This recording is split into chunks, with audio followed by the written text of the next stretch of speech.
Coming to you live from my apartment, it's Rob Has a Podcast. And now here are the four people vying to be Canada's champion. I am Rob Cesternino here with the LFC tonight as we get ready to take our first peek at the Big Brother Canada 7 cast. Very excited to touch on some Big Brother Canada 7 for the first time here as we take a look and get ready for Wednesday night's premiere of Big Brother Canada 7. All right, let's talk to the panel that you'll be hearing from quite a bit here as we go along. First, the person who is going to be with you every step of the way, every day of Big Brother Canada, every twist, every moment. Taryn Armstrong. Taryn, how are you? I'm great. It's time for more Big Brother, Rob. There was not a lot of downtime, but that's okay. Okay. Do you like not a lot of downtime to keep you in the zone? I think it was not an ideal amount of downtime where I thought there would be more, but then also it wasn't. I don't know. It was not my favorite amount of downtime. Okay. All right. It can't always be exactly the amount of downtime that you want. Unfortunately not. But we will persevere. Of course, very excited to be back here with somebody who does so well in the... Melissa, are you the reigning Big Brother Canada champion? Or is it Brent? Don't rub it in. Okay, I'm not rubbing it in. I legit don't know. I wasn't on the draft last year. Here, Melissa is here. Melissa, how are you? I'm doing great. I'm so excited to talk Big Brother Canada. I am very excited to kick the season off. And I'm honestly, I feel not nearly as prepared as I normally feel when I'm drafting. So that I might just be kind of winging it this time. Okay. All right. That's, it's tough for us in the U.S. Got to get through VPNs and stuff like that to access some stuff. They make us work for it. Of course, man, always working. Brent, welcome on. Brent, how are you? I am doing great, Rob. I think this will be a fun show tonight, but I have to tell you, you have to prepare for the little things, okay? Because I've been there, and I promise you at some point, this will happen. You're going to have to fake laugh at some of Taryn's dry jokes. So let me go ahead and hear one of those. Just try it. Why are you acting like I've never been on a podcast before, Brent? I just wanted to have. Okay. I needed to say something shady at the top. All right. Brent is in mid-season form here as we get ready to go through the draft. We'll be previewing everything that we know here about Big Brother Canada 7. Maybe take some questions along the way. Hashtag RHAP as we get ready to kick off our Big Brother Canada coverage along the way. Tara, Wednesday night is the premiere. Are we doing anything for the premiere? Or are we waiting for Thursday? I don't know. Should have had a production meeting. Because it's Survivor's the same night, so we got to figure something out. Wednesday night is a tricky night. I feel like that we've had a mixed bag with podcasts after the premiere because nothing happens. There's no live feeds, and it's sort of like. But I feel like that some people are looking for something. So I don't know. I'll defer to the LFC on what they want to get done. I'll be on the Survivor Know-It-Alls on Wednesday night, but then our coverage will kick off after Thursday night because I believe that we have an eviction coming this week, correct? Correct. Word on the street. Yeah, eviction on Thursday. Okay. It's all happening. Big Brother Canada, they love getting somebody out of that house as soon as possible. And so we'll see that on our first eviction coming up on Thursday. But tonight is all about meeting our Big Brother Canada contestants, 14 that we know about. But Brent, it looks like there's more to come. Yes, we have heard through the grapevine. Actually, to be fair, we've heard through Reddit and through Hamster's Watch, two reputable sources. Hamza Watch? Hamza Watch. Yeah, it used to be Hamza Watch. We thought for a time it might be Hamza Watch. And there was even shades of Mitch possibly coming back for a while there. Taryn, were you okay when it was they dangled Mitch in front of you? My reaction to that was, I don't believe that for a second. They'd never do something so holy and wonderful. I know, right? I was like, they never give us what we want. They're never going to give us Mitch. Okay, so they will be voting a house guest into the house. It's another Canada's vote. We know how we love those, Rob. Oh boy. Oh my God. Yes. So there are 14 house guests who have already entered the house, and it has been revealed through spoilers that there will be a 15th house guest to be added to the mix, and we are going to be, well, we as in Canada, if you can vote, whatever the heck, between two women. And so one of those women will be joining the 14 house guests and trying to win $100,000. Okay. I guess we no point in really wondering why do they do this to us, Melissa? Why do they get like what does this add to the mix here? Literally nothing. Like, it doesn't make any sense. The only reason I could see for them doing, holding back some of the cast members is if it's a returner. And so it's like, to build up that anticipation and then the excitement of seeing your favorite returnee come back in the house, maybe. But like, to just have people that we've never met before, we don't get the proper introduction to them. We don't get interviews with them beforehand. The whole thing is just super lame. I mean, we saw what happened last season and it was an absolute disaster. So I don't know why they're all like, you know what we should do is do exactly what we did last year all over again. So I'm not a fan at all. Rob, you know that I had a theory during Big Brother Celebrity that there's just a person and it's their job to justify the fact that they have a job. So they come up with a bunch of things. I think with Big Brother Canada, they've taken it a step further. And this is a social experiment unlike no other, because they've taken half of production and they've told them, make the best show you can. And then they've taken the other half of production and they've told them, hey, do everything you can to make the show bomb, like producers style. But you can't let the other half know you're trying to do it. Yes. So you have to secretly be trying to make the show worse, and I think that's what's happening. And then if they pull it off, they win a party for production. Yes, they get a pizza party. They get a pizza party. All right, so something in it for everybody. Okay, all right, so we will persevere. We don't like that they vote people into the house. Just let everybody in, and then have another triple eviction. Why not? Crickets. Why not? Yeah. Okay. All right. So, Brent, you are the reigning champion. How's this draft going to go down tonight? I assume that with 14 house guests and 2 to be voted on, that we are each going to get 4 house guests. We had talked before the show that you can, if you opt to, you can choose between mystery house guest A or mystery house guest B, and by A and B we mean alphabetical order first. We don't know their names.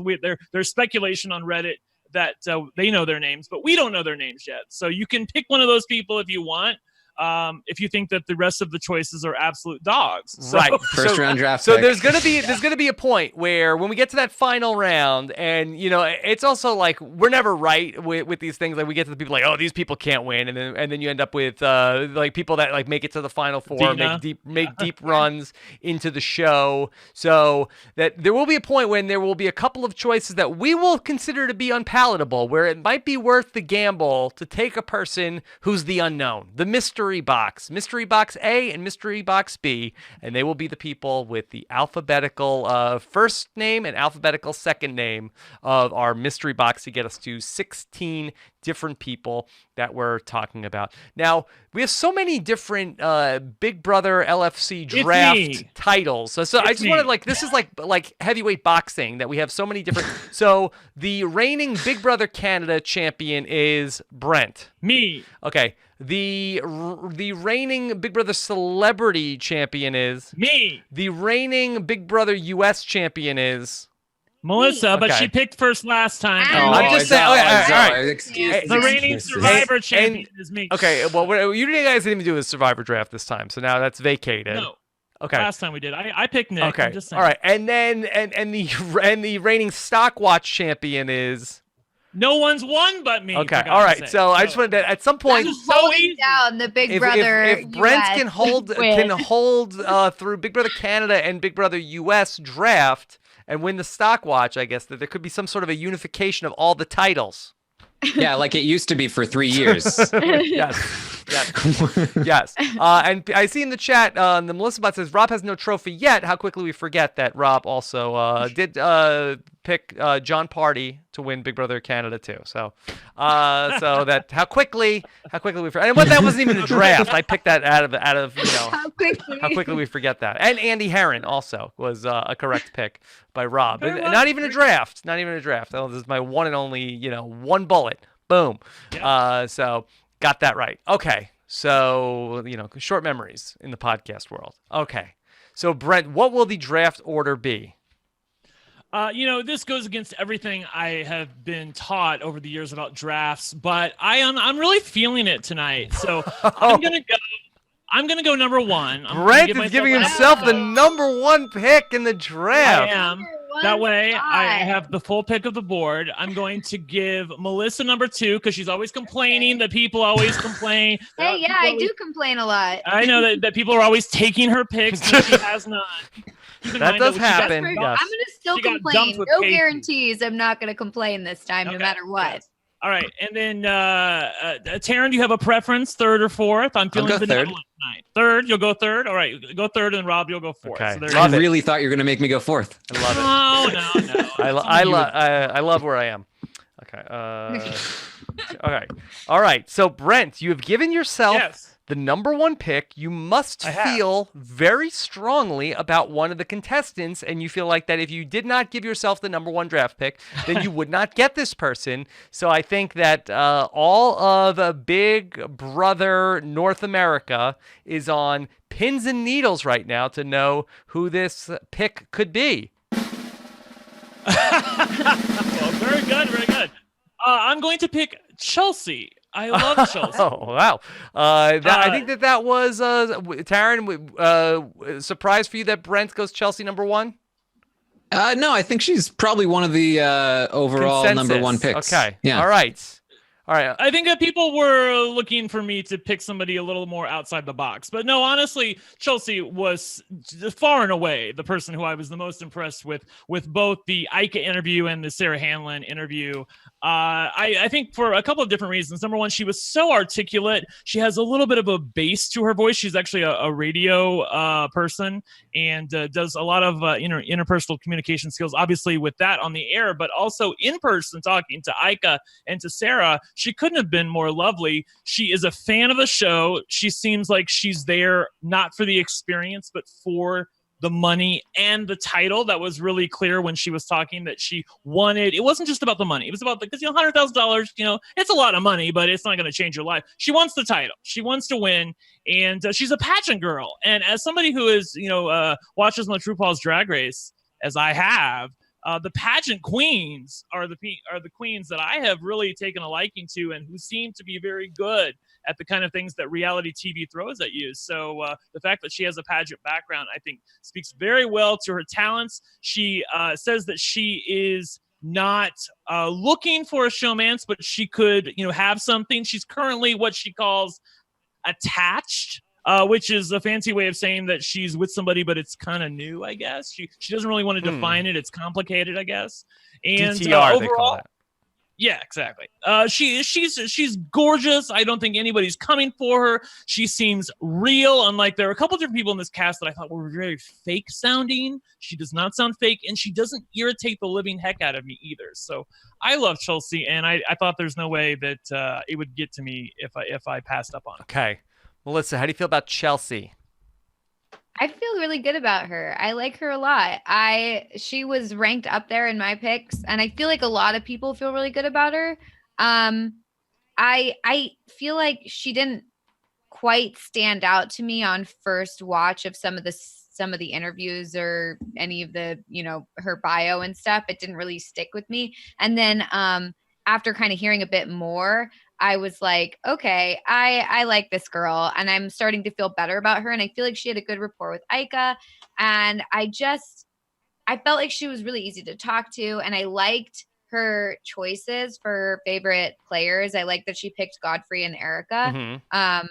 And also she watches Big Brother US, or at least she's watched a few seasons of it. I'm not sure how many, but I feel good about her. I would have picked her. So I don't know if I would have picked her first, but she's up there on my list. How great was Ika in all the interviews?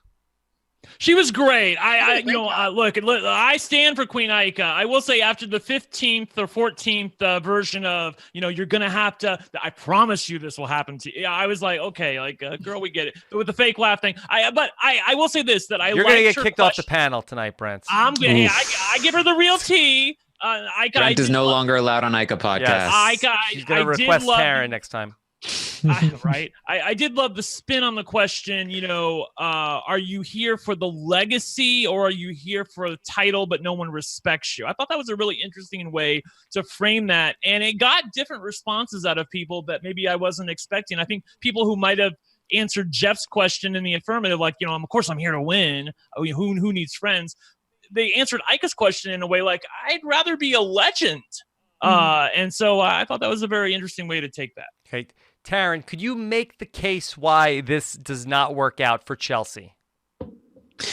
I'm actually pretty high on Chelsea's chances. I think that her biggest detriment is going to be that she is probably too threatening. I think that when I watched her, I was just like, everything about her seemed perfect. And I think that's, if she has a downfall, that's it. I think she just seems too good to be true. It seems like if she's going to be in the house, everyone's going to look at her at some point in the game and just be like, she has to be the biggest threat, right? She just has to be. She's smart. She's savvy.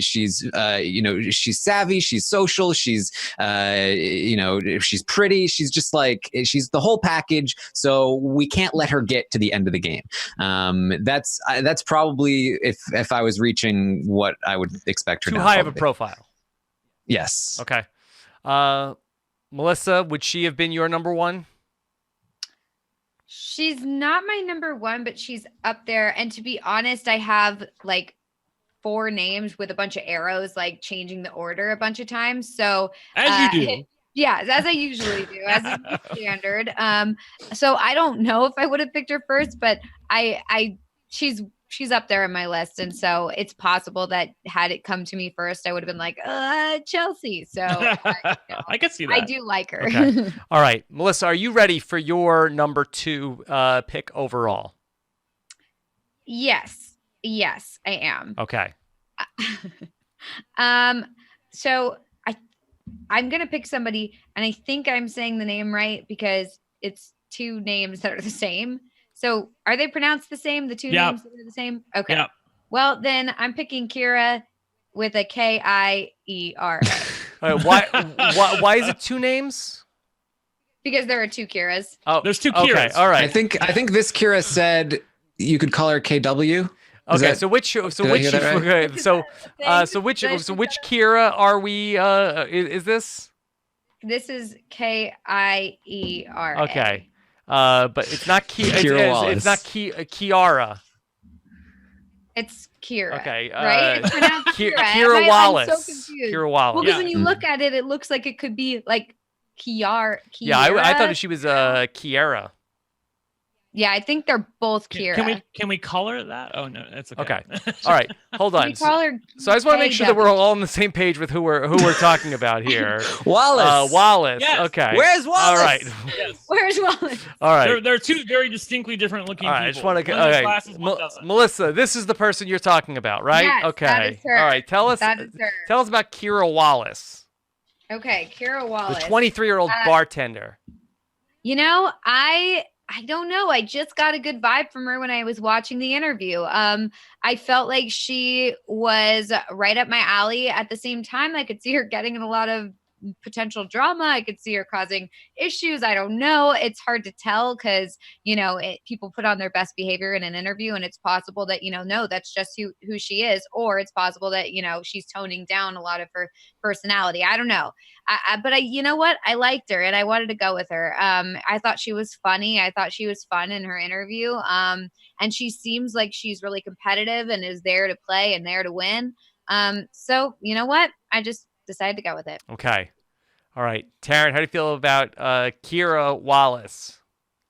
I liked Kira. She wasn't super high on my list, but she was somebody I was looking at for sure.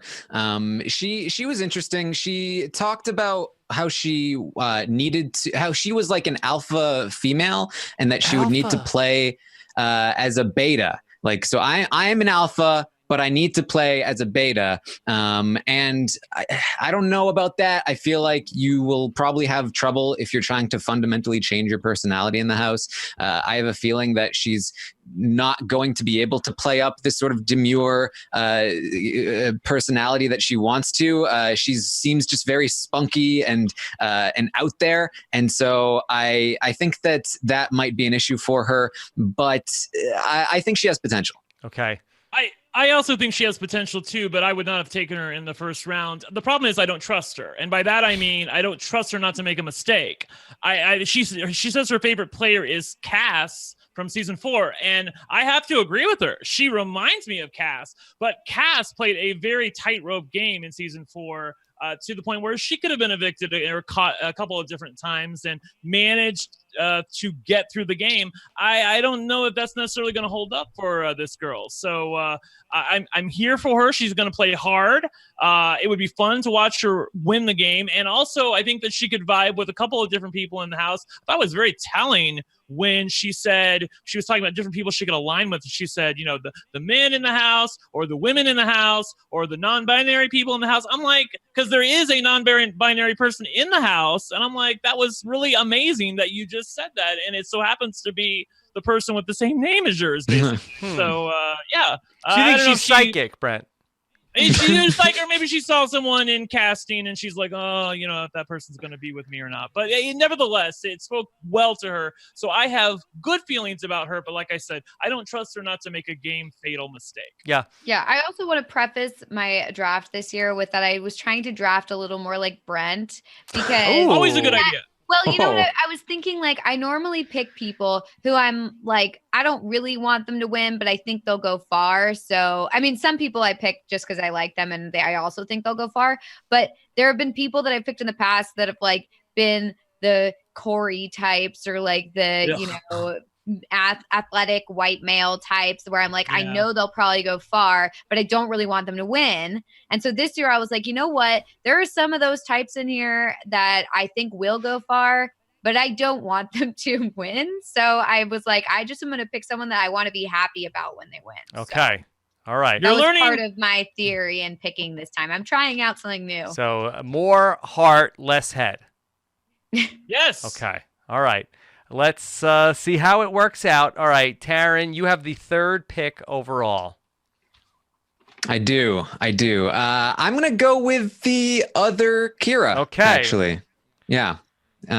So they are non-binary. So the way that we are going to refer to them, the pronoun is they or them. So that is as far as I know, the preferred pronoun for Kira. And I liked Kira. I thought that they had an interesting perspective on the game. They knew the game. They had a good rapport with Aika. And just overall, I feel good about them. I like that they are a cerebral kind of player and that they are going to be trying to actively play the game. I think that will go against the image that they have and that they hopefully will give off in the house. Yeah, I had Kara way up on my list. Mm-hmm. I really liked Kara. To be honest, I have both Kiras with little arrow in place 1 and 2. Being like, I don't know which one I want. So that was kind of a last minute decision. But Kira's a super fan, really easy to talk to. Favorites were Netta and Kevin. And I just felt like everything about the interview was great. And so I feel good. Yeah, I was very high on this Kira in particular. I felt like that they had a good shot to be able to bond with everybody in the house and seem like a fan. And I feel like that this is the kind of person that, you know, there's a vote feel like a good chance to pick up a power along the way. I feel like that this is the person that has probably gotten the most publicity out of the cast so far, and probably not somebody that Big Brother Canada wants to lose early. Yeah, I will say I thought that you might pick them, and that's one of the reasons why. Oh, you know me so well, Karen. Yes. I think that's probably a pretty fair guess. I actually really like Kyra as well. I am hopeful to see what they are able to do in the house insofar as watching relationships.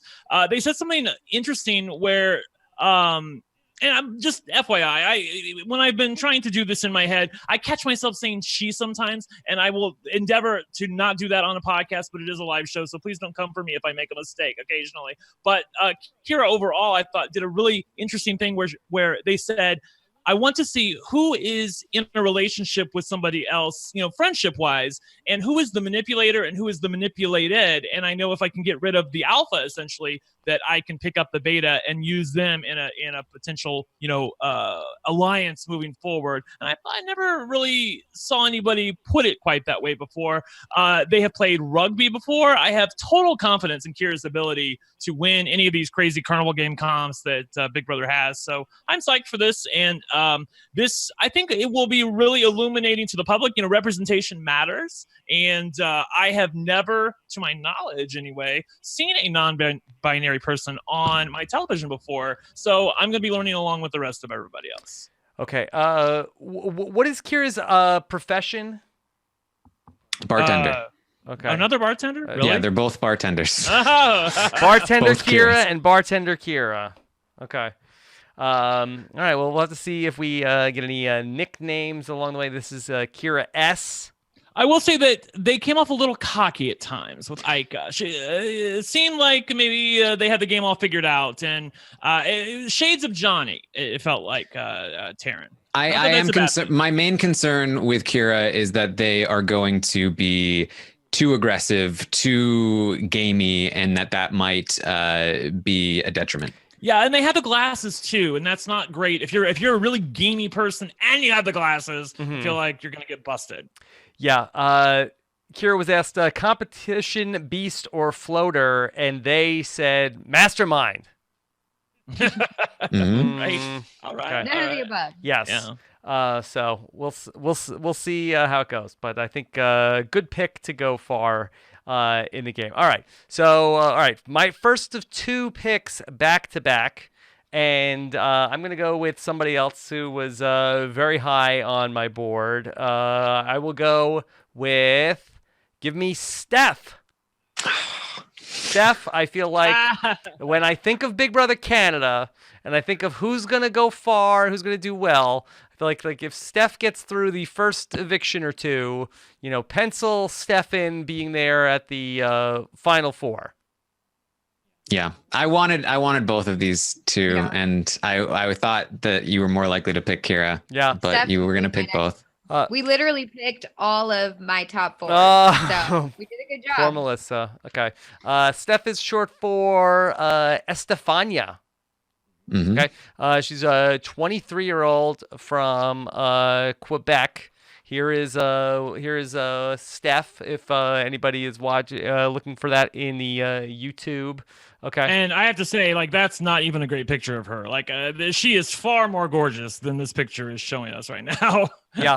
That she definitely fits the profile of your Paris type going into the house. Somebody who I don't think that people are going to worry about as long as she plays nice. I feel like that Steph is going to do well. Yeah, I liked her a lot. She knows the game. She talked about being interested in a showmance, which I think is a good thing for her. I think that she's going to be hard pressed to be targeted if she is in a showmance. I think the person she's in a showmance with is probably going to be the target first. She wants to use the guy that she's in the showmance with. She wants to actively use him as a shield in front of her. I think that's great. I think that she seems very non-threatening, and yet she talks like she is very threatening. I think that's all fantastic for her. I have very high hopes. I had her above Kyra on my draft board, but I thought I could sneak in both of them. I got to stop being so ambitious. You played yourself. She also is seemingly knows the U.S. show well enough that she mentioned Derek Levasseur, Officer Derek, in her bio. So I feel pretty good about Steph. They've got a pretty lame question on the bios. Would you rather be first out or first juror? What kind of question is that? Terrible question. Why would you there was ever also want to be first out? Yeah, there was also first nominee or first HOH. It's like, why would anybody ever pick those options? There was one person that I think picked first boot, but I don't remember who they were. Don't pick them in the draft. Okay. So all right, Melissa, any thoughts on Steph? Yeah, I liked her a lot. I really got a significant Paris vibe from her, which is good. And yes, could be bad. It could be bad that to remind people of last season's winner. That's true, but I took it as a good thing because I feel like even if Paris went into the house now, I feel like people wouldn't be threatened by her. I just feel like even though she won, they'd be like, "Oh, it's just Paris, not to be threatened." They're like, I just feel like that type gets typecast as someone who they don't need to worry about, and so I could see her slipping under the radar even if she reminds them of Paris. So I liked her a lot, and she likes Kevin and Derek, and I felt like that was good. And then I liked her interview. She seemed to get along well with Ica, and she seemed very personable. So all good things. Okay. Mostly good things. I wouldn't say all good things. From my perspective, I will say that she seems a little young. She's like just graduated, and she's I think 22 or 23 years old. And also at times she sounded a little bit to me snooty, and I don't know if you guys got that. She sounded a little snooty to me at times. Mm-hmm. And I also didn't care for the fact that I agree with Taryn that she said that she wants to get into a showmance and use the guy, but it almost reminded me of shades of Maddie, and I don't want to assign Maddie's sins to this girl, but I kind of have heard I'm going to use a guy and have a fake showmance before, and it just never went anyplace. So I'm kind of like, show me, not tell me. And I realize all she can do right now is tell me. But as for these plans of hers, I'm not really buying them. The other thing that bugged me too is that she said that she realizes she could be in somebody's back pocket, but she doesn't want to do that, Terrence. She wants to win the competitions. And I'm like, no, if you can be in the back pocket, stay in the back pocket, because you're not going to get targeted.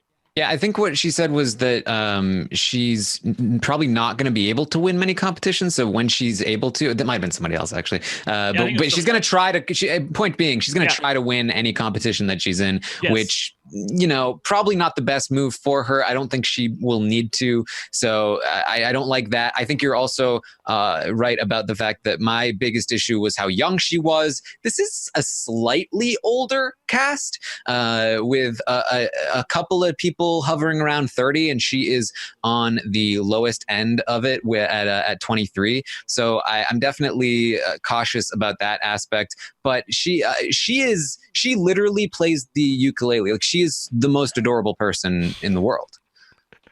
Okay, all right. I didn't know that Taryn was so high on ukulele playing. I know, right? Adorable people always play ukuleles. It's a thing, believe me. Sonia Christopher is pretty adorable. See? Yeah. Point proven. Okay. All right.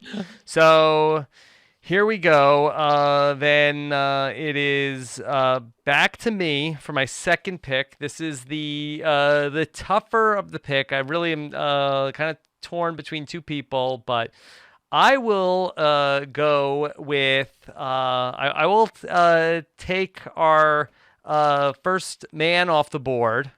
Okay. Oh, I didn't realize that. Okay. Wow. And I will take Mark. Okay. What do you think of Mark? Wow, silence. Silence from the panel. Mark. Crickets. I'm Crickets. just kidding. Okay. No, I'm not kidding. It's crickets for me. Okay.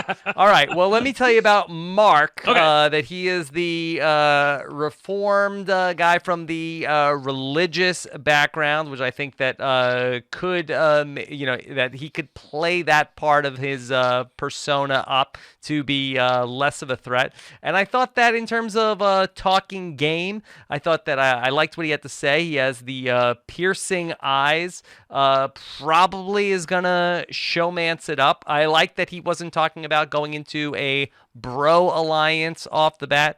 And so I will take Mark at number 5. Yeah, when you said Mark, I looked at my draft board, which I hadn't completely completed because my notes desynced, but he wasn't on there because I hadn't written him down yet because he's all the way down toward the bottom somewhere. I really don't like Mark. I thought his interview with Ica was really bad. He talked about it, even in his bio, he talked about a 3-stage strategy. And I was on Twitch when I went through this cast, and I literally just went through stage by stage how I thought each stage was the wrong decision. Like every one of his 3 stages was bad, in my opinion. In his interview with Ica, he had a weird intensity to him.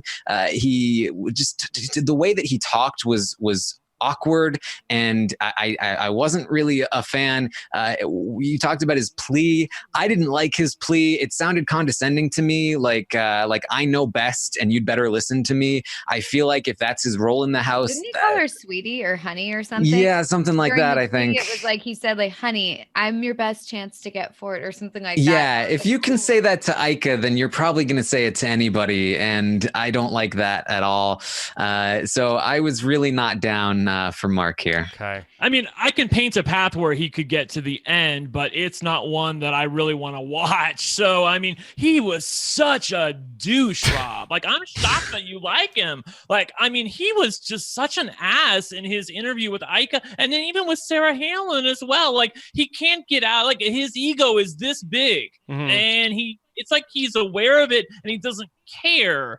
I also thought he came off as a little bit fake to me. Like, at least if you're going to be a douche, at least be yourself. But it felt to me like he was always on, like there was an on switch and he flipped it on and it was just on all the time and he couldn't turn it off. And I would have I'd probably pick one of the Mystery House guests before I pick Mark. Okay, I didn't have such bad feelings about him. I did like his interview, but I felt like I liked his interview because I felt like he was super enthusiastic about the game. But at the same time, I felt like his downside was that he was so enthusiastic. I felt like he was a bit much. Could be too intense. Yeah, it was intense. It really was intense. It was kind of just like, I don't know how he'll do interacting with people. It just felt like it was his, like, he's a wild animal. It was like his first time outside and seeing the outdoors and just like running around, you know. It's like it was hard for me to see him doing well in the house and really bonding with people and interacting. I mean, it's totally possible that he will, but I was worried about him after seeing it. He is going to take a strategy into the house that I feel like would only work with people who don't know what the hell the show they're on. Like they're on The Bachelor or something. But unfortunately for him, Big Brother has cast a bunch of fans, as they often do on Big Brother Canada. A lot of people who really know what they're doing, they're not going to fall for any of his shenanigans. I mean, like I said, I can paint a path where he gets to the end. It gets into an alliance. Maybe his allies get picked off and he's left over by his lonesome. There's bigger fish to fry, bigger alliances, and maybe he snakes his way to the end then. But aside from that, I don't see it. Okay. All right. Nobody likes Mark. More Mark for me. Okay. I like him. Okay. He's fine. I was worried about picking him. So, that he's a douche until he wins us over. Then he's our douche. Even the way he's posing in this picture. I mean, maybe you know what? To be honest, that's really affecting my opinion. In a good way or a bad way, Melissa? In a real bad way. Oh, no. I felt much better about him when he seemed like this innocent guy in his interview, and now I'm like looking at that. He needs to play up that Bible stuff. Don't leave the Bible at home. That's true. Okay. Yeah. That weird photo. Oof. Okay. All right. Now we come to Taryn at pick number 6. Taryn's second pick. Mark is a Real House guest. We can confirm that he's not going to be he's not a twist. I mean, you never know. There might be a groundbreaking twist where, hey, he could not even be a real person. Might not be. Okay. All right, Taryn. Maybe he's a hologram. All right, number 6. All right, this is a tough one. All of my top picks are already gone at this point. I was hoping to sneak in one more, but not going to be the case. So I'm going to go with Dane here. Dane, yes, okay. Our civil technician. He's got the missing tooth. Okay. slash teeth. Two missing teeth. Yes. Yeah. Yes. Okay. Here is Dane. All right, Taryn, tell us about Dane. All right. So I did not like Dane at first. I felt like, whoa, this is a lot. And honestly, like I was watching Ika's interview with him, and I feel like she was a little he's like leaning in a lot, and it was just like, it's a lot. But he like won her over by the end. She was saying Dane was her favorite interview of the cast, and I think that is good for him. He knows the show well. I like that. I always want to pick somebody that knows the show. He is somebody who does not seem like he knows the show. He's not somebody that seems like he's going to be a strategist of any sort. I think that he, especially with the missing tooth. Yeah, I didn't think he was all there, Dane. Right. And he's like a shorter guy, but very athletic, which is the perfect build for competitions. So I think that he could be very good in competitions. He says he's not going to be good in mental comps. I don't like that, but I do like that he can do well in physical competitions. I think that will be good for him. I think that he is the perfect kind of person for somebody else, a strategic force in the house, to say, hey, I want to use this guy because he will listen to what I say, and he will win competitions for me, and he's very malleable. And that's what I think he wants to go in to be, and I think that's his best case scenario. And so I'm optimistic here for Dane. I really felt like that. Oh, like good for Big Brother that they put Dane into the house. Like that is so cool that they did that. Well, like here's the thing. I think the fact that he's missing a couple of teeth actually gives him a little bit of a speech impediment.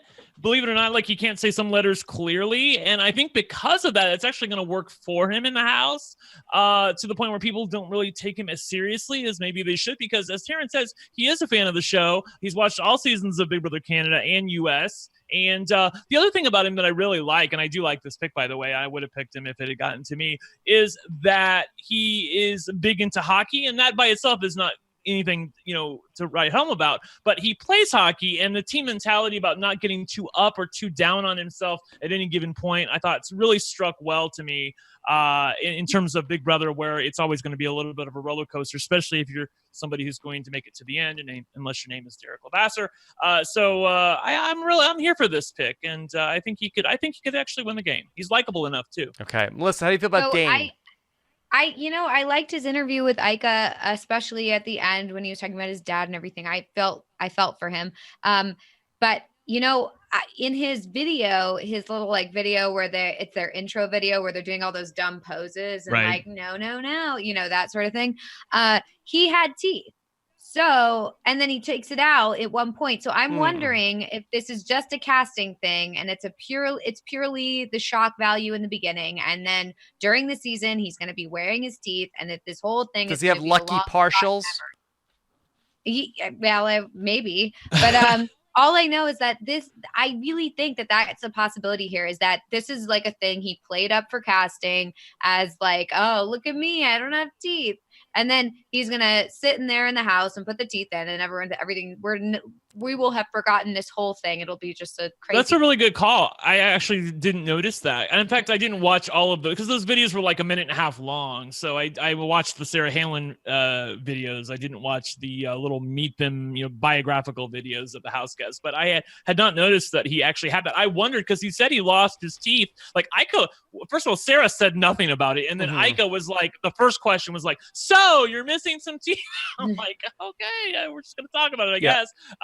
He was like, yeah, I lost them like 7 years ago. I got hit with the hockey puck. And I'm like, 7 years? You haven't had, time to do anything about it? But apparently he has. So, that's why I think that this is all just a casting thing. And I think it's like. Leave them out. But the second I think he puts them in, he turns into a different sort of person. Like a jock almost. Yeah, like you look at him differently than when you see this guy without teeth. He needs to be more of a hit. Right. Yeah. So, Taryn, do you think that he is going to be trying to pull off this Kaiser Soze routine where he's going into the house and then people are going to underestimate him and think of him differently? Or do you think that he is that's not how he looks at himself? Yeah, he when he gets to the final two, he's gonna hold on before the questions. I just need to. He turns around, Puts his teeth puts the in. teeth, and he says, "Hello, guys." Hello. Actually, no, this was entirely for casting, 100%. And I think that when he goes in, he'll have the teeth in. And I'm actually happy about that. I'm all for teeth. I'm pro teeth. Pro teeth. So, Guy.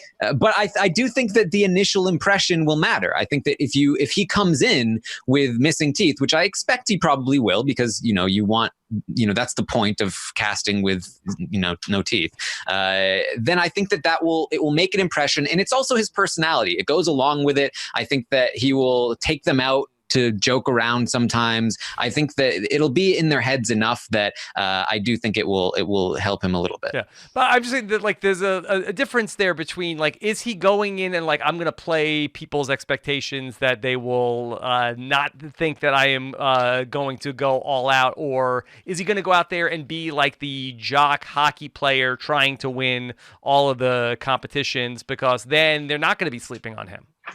He does want to try to win the competitions, and I think he is a kind of jock kind of character. But I think there are a lot of jock kind of characters on the season, and I think that Dane, to me, was probably the most palatable. Hopefully, you never know. But I think that will help him. I think that he's also, again, the shortest, and that will help him in terms of intimidation. So those are some of the reasons why I'm looking at Dane as the most likely kind of bro-y dude character that might have a chance here. Okay. All right. Any other thoughts on Dane from the panel? Okay. Nope. All right. Let's go ahead and go to Melissa for her second pick here at number 7 overall on the board. Melissa, who is it going to be? I'm debating between two people, but I think I'm just going to go with Samantha. Okay.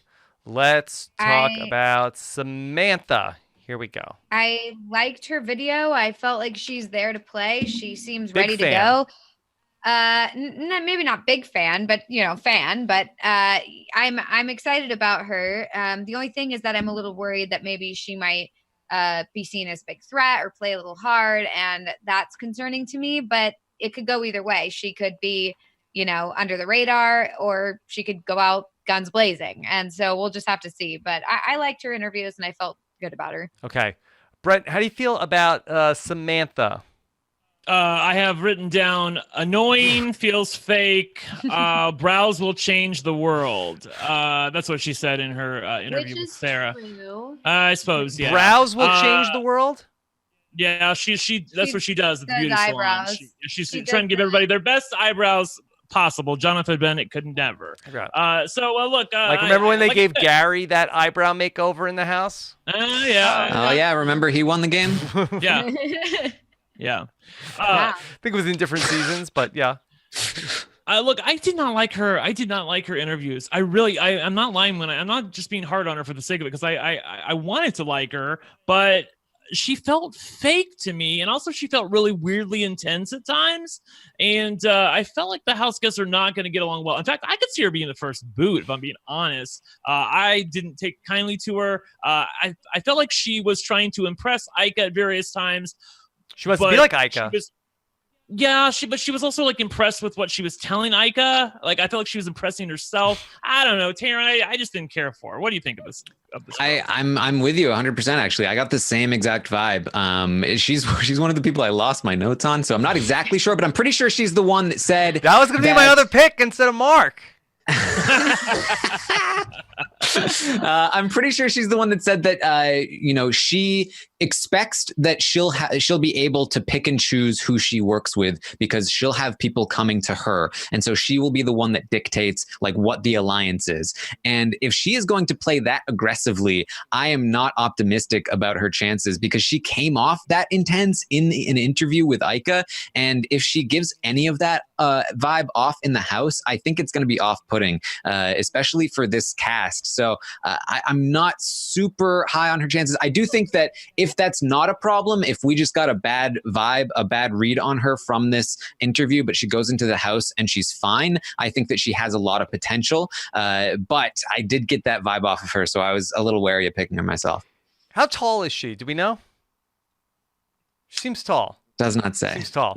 I feel like that's in Big Brother Canada, I feel like it's best to not stand out. Yeah. She's got the tattoos also. Like, you're not gonna forget about her. I don't know. I don't think she'll. I think this is a very quirky looking cast. I think that there are a lot of people that stand out in a lot of different ways. I feel like people stand out more than she does in this cast, for sure. Melissa, do you have any other thoughts on Samantha before we move on? Not really. I mean, I didn't really get the vibe that these guys were getting with the cockiness or anything. I felt like she seemed fine. I didn't get any of that. So, maybe it's one of those things where people are seeing things that I'm not, or I'm seeing things that people aren't, and we'll just have to see how they are in the house. Okay. Brent had the number 1 pick. He took Chelsea, and that was a long ways ago. But now he will go with 2 picks back to back. I will. Okay. How's your draft board looking, Brent? Have people fallen to you that you did not expect to be there? This person is somebody that I did not expect to get. I thought for sure this person would be taken. Like, I kept waiting for Taryn to say this person's name or Melissa, but you guys didn't. So I feel great about Eddie. Eddie is I think Eddie is a real threat to win the game. The thing about Eddie that was really endearing to me was he has a little bit of a JC quality where his English is not exactly perfect. It's actually better than JC's, if I'm being honest. Okay. But, that's not shade. Look, that's not shade. I would prefer that. I would prefer that it not be as good. Because I think that it would help him in the game. The same thing that helped JC, Taryn and I, Melissa, talked about it, that JC was not taken as seriously as perhaps he should have been because the house guests couldn't understand him at various times and they kind of just wrote him off when in reality they should be taking him very seriously. He can lie, he can cheat, he can steal just like the rest of everybody else. And I feel like that Eddie is similar to that.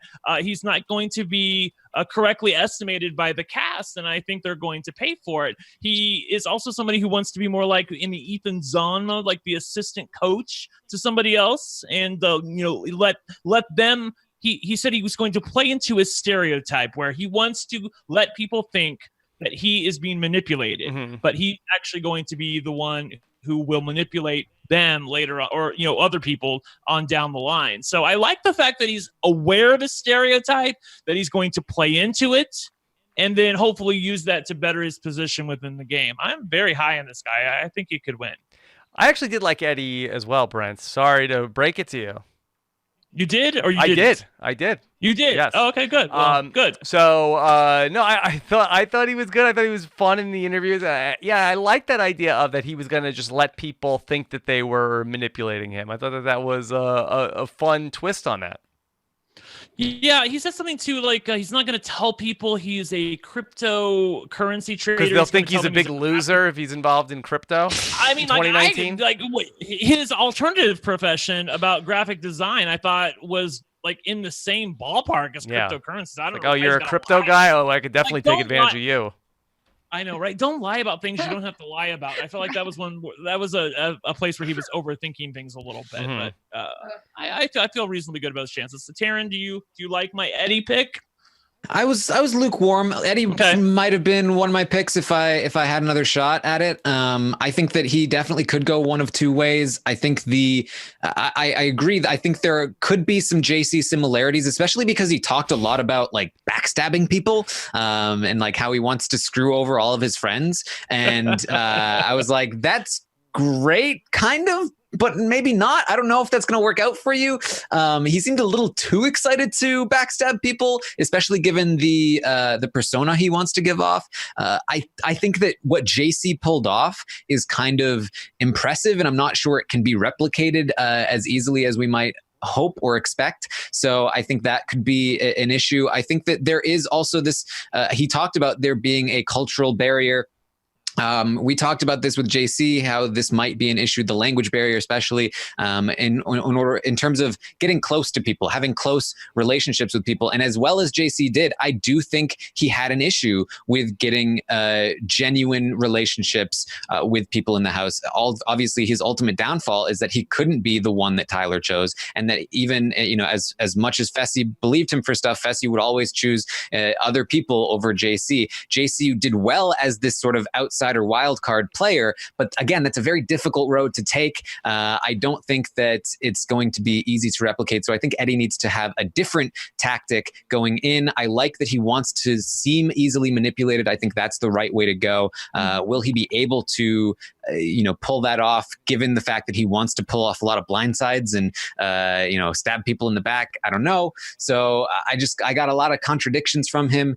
He talked about his idol being Sabrina and how he really likes genuine people. And I was like, was Sabrina genuine or was she just raw? I feel like there's a difference there. I don't know.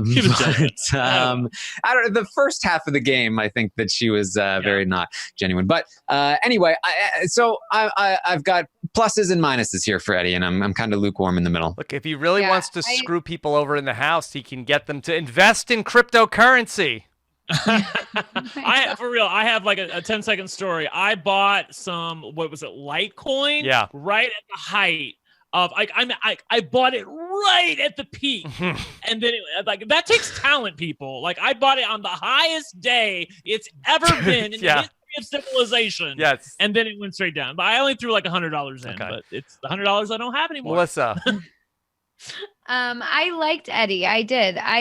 I agree with everything you guys said. I was a little nervous about, the language barrier. I mean, there's not really a barrier. He seems like he knows English very well, but it's just like I was worried about that with JC too. And, it didn't really end up being a problem, but still, I liked his strategy about pretending to be manipulated. However, he seems like he is manipulative. And I feel like people who are manipulative have a hard time pretending that they're easily manipulated. So I'm a little worried, unless he has like an amazing acting skills, for his ability to convince people that he's just this, prop that doesn't know what's going on and you can use him and do whatever you want with him.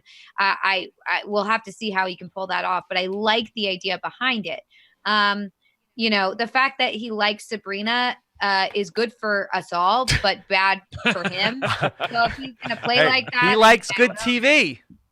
I mean, so that's great for us.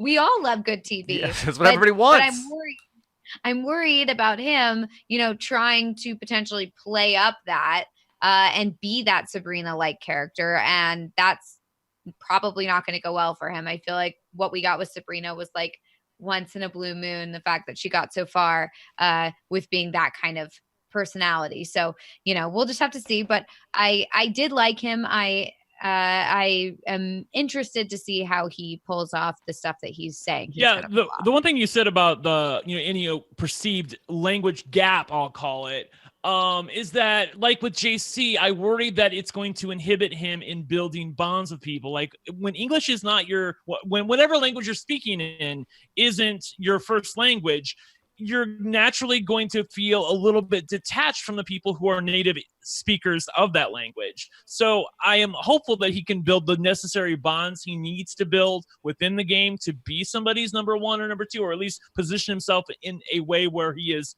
going to be he's going to be in an advantageous position. But if it's relying on relationships that are, built from the ground up, I do worry about that for him, especially considering all of his talk about backstabbing and whatnot. Mm-hmm. So, and it doesn't really go hand in hand. Just for good times, let me play. You want the TV?